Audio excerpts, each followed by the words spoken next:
Hello student, आज के इस वीडियो में हम लोग बात करने वाले हैं position, displacement, velocity and acceleration vectors की बात करेंगे और वो भी किसी प्लेन में बात करेंगे। हमारा जो चैप्टर चल रहा है वो चल रहा है मोशन इन प्लेन और प्रीवियस वीडियो के लिए प्लेलिस्ट या डिस्क्रिप्शन आप लोग देख सकते हैं।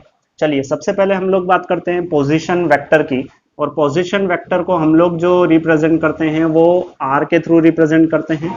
ठीक है, अब पोजीशन वेक्टर लेकिन किसी प्लेन में बात करनी है हम लोगों को, तो ये हम लोगों ने एक प्लेन कंसिडर करा है जिसमें दो डायरेक्शन है, एक है एक्स डायरेक्शन और दूसरी है वाई डायरेक्शन। ठीक है, यहाँ पे ये कैपिटल के थ्रू रिप्रेजेंट किए जाते हैं। हमेशा इस चीज का ध्यान रखें क्योंकि अक्सर बहुत सारे स्टूडेंट इसको स्मॉल एक्स और स्मॉल वाई नोट कर देते हैं, जो कि गलत है।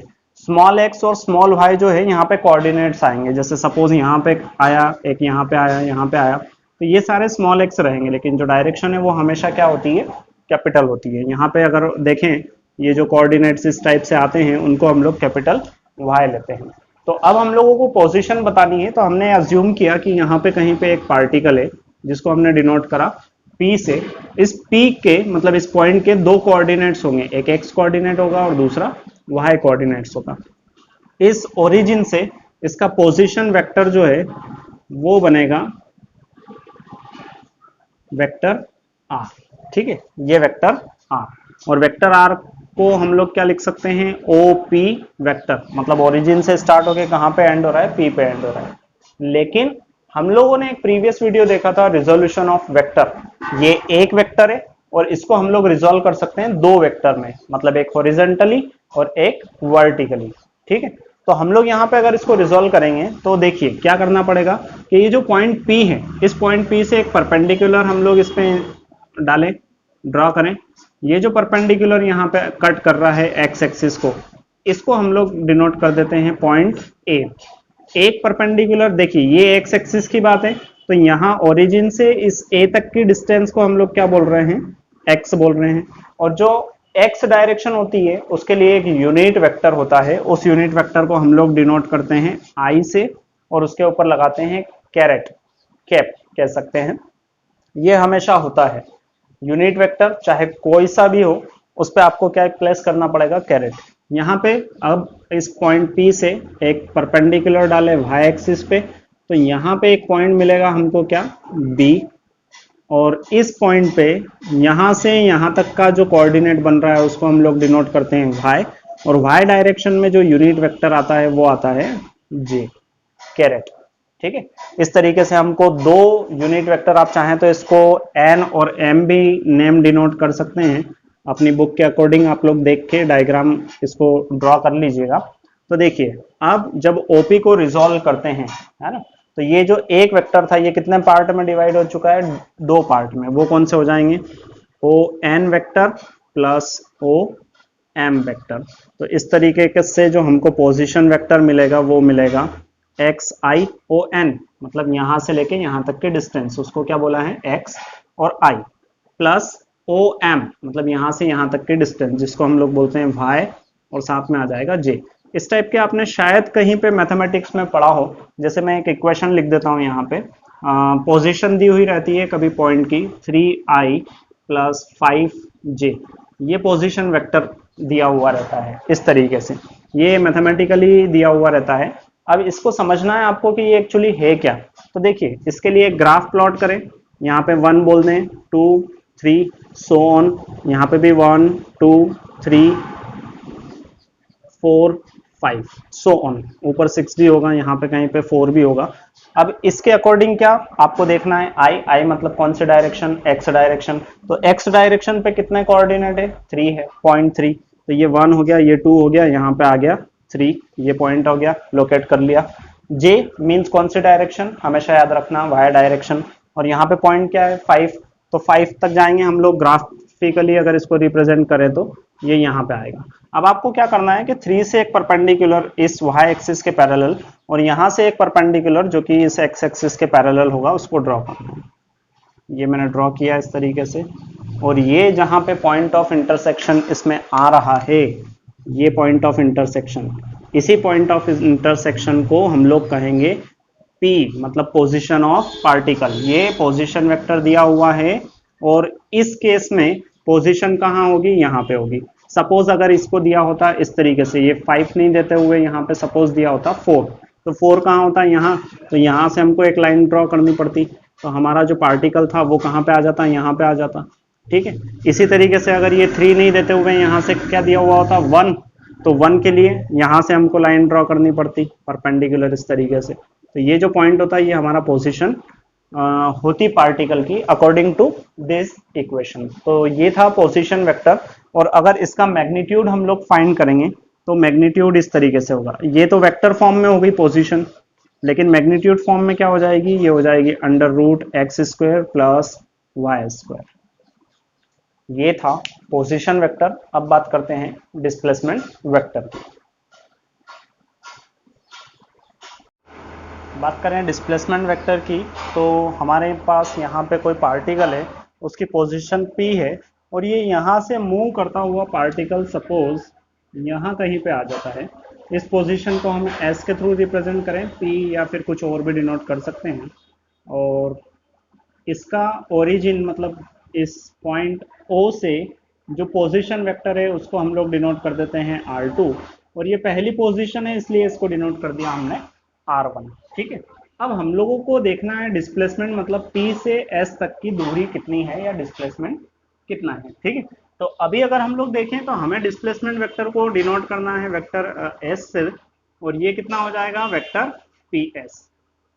अब देखिए PS मतलब पहली पोजीशन थी P और सेकंड पोजीशन थी S, तो सेकंड पोजीशन वेक्टर क्या है हमारे पास R2, तो इसको हम लोग ऐसा लिख सकते हैं, डिनोट कर सकते हैं R2 माइनस पहली पोजीशन क्या थी यहाँ पे R1। ये अगर आप इसको सॉल्व करेंगे, triangle law of vector addition भी अप्लाई करके अगर आप लोग सॉल्व करेंगे तो आपके पास यही वैल्यू आएगी। अब देखिए R2 मीन्स क्या, O से S तक की डिस्टेंस, ये R2 मीन्स क्या OS वेक्टर माइनस ये R1 मीन्स OP वेक्टर। अब इन दो की वैल्यू हम लोगों को फाइंड करना है। तो ये हमारा हो गया इक्वेशन नंबर फर्स्ट।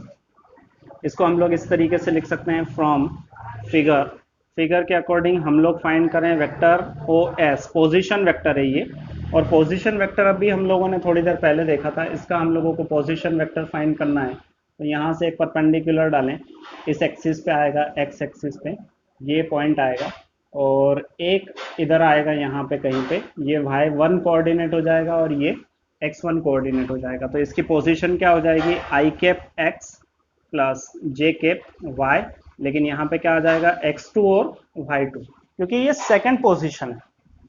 इसी तरीके से हम लोग पोजीशन वेक्टर फाइंड करें OP, तो ये कितना हो जाएगा, ये हो जाएगा i cap x j cap y।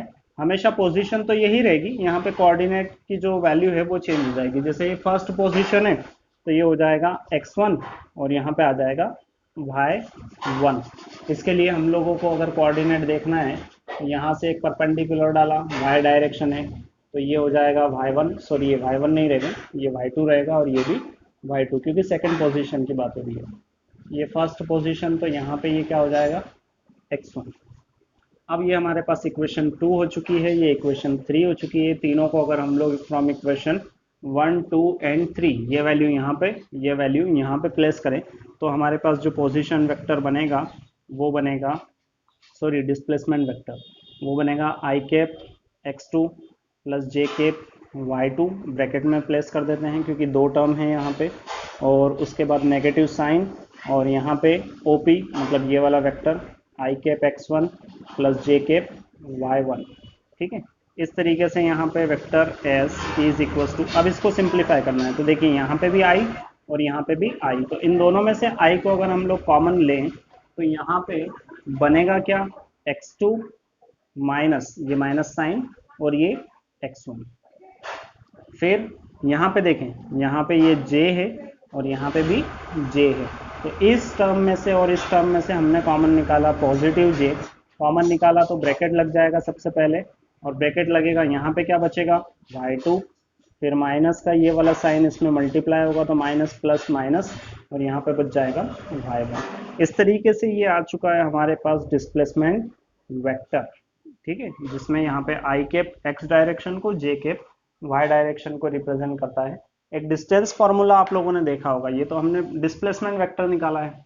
अगर डिस्प्लेसमेंट वेक्टर को हम लोग हटाएं, मतलब हम लोग मैग्नीट्यूड फॉर्म में बात करें, तो ये हो जाएगा under root x2 minus x1 plus y2 minus y1। ठीक है, एक तरीके से ये डिस्टेंस फार्मूला भी है जो हम लोग जनरली मैथ्स में यूज़ करते हैं, डिस्टेंस दो पॉइंट के बीच की डिस्टेंस फाइंड करने के लिए।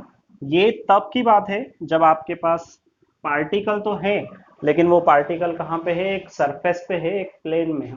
लेकिन यही पार्टिकल अगर यहाँ स्पेस में कहीं पे होगा, तो स्पेस में इसके कितने कोऑर्डिनेट्स हो जाएंगे, 3 कोऑर्डिनेट्स हो जाएंगे, एक्स वाई जेड। इसके भी कोऑर्डिनेट हो जाएंगे x Y Z, x1 y1 z1, x2 y2 z2। और यहाँ पे एक और टर्म इंक्रीज हो जाएगा ब्रैकेट में, वो बनेगा z2 माइनस z1। बाकी एज इट इज रहेंगे। तो ये डिपेंड करता है पोजीशन पे कि पार्टिकल की पोजीशन कहाँ पे है, 3 डायमेंशनल स्पेस में है या प्लेन में है। अभी प्लेन की बात हो रही है, इसलिए ये दो कोऑर्डिनेट ही यहाँ पे रहेंगे। तो ये है डिस्प्लेसमेंट वेक्टर। वेलोसिटी वेक्टर, तो इसके लिए हम लोग एक वेलोसिटी प्लेन कंसीडर कर लें। यहाँ पे एक पार्टिकल है जिसकी वेलोसिटी को हम डिनोट कर रहे हैं वेक्टर v के थ्रू। ठीक है, इसकी पोजीशन को हम लोग p से डिनोट कर रहे हैं, और ये जो वेलोसिटी वेक्टर है कितना हो गया, v हो गया। तो अब इस वेलोसिटी वेक्टर को भी रिजोल्व करेंगे जैसे हमने पोजीशन वेक्टर में रिजोल्व किया था। तो हमको यहाँ पे जो वेलोसिटी मिलेगी, वेलोसिटी वेक्टर जो मिलेगा वो दो कंपोनेंट में मिलेगा। वो मिलेगा i caret v x plus j caret v y. मतलब इसकी एक वेलोसिटी का कंपोनेंट वी एक्स इस डायरेक्शन में होगा, और एक वेलोसिटी कंपोनेंट वी वाई इस डायरेक्शन में होगा। सिमिलरली हम लोग फाइंड कर सकते हैं एक्सिलरेशन वेक्टर, और वो भी इसी फैशन में होगा। मतलब वो होगा, एक्सिलरेशन को डिनोट करते हैं हम लोग ए।